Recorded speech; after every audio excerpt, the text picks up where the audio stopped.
Ako si Ian. Sabi nila pasikat ako. Kaya tara, samahan niyo ako mag-bike. Sheesh! Ay, may butterfly sa bike natin, guys. Nonas na, guys.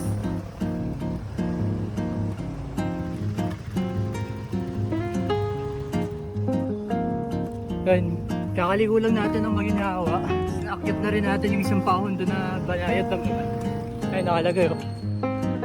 Maginhawa Street. Hello.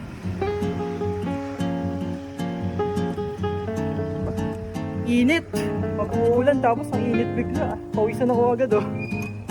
Didiretsuhin lang natin itong Maginhawa tapos pakita ko sa inyo kung saan tayo liligo mamaya.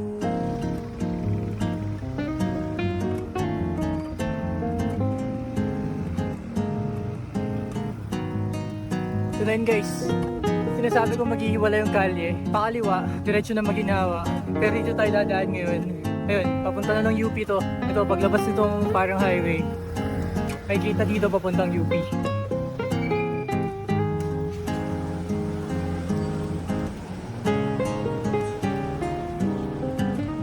Stoplight. Go tayo kaya lumipat na ako ng ano.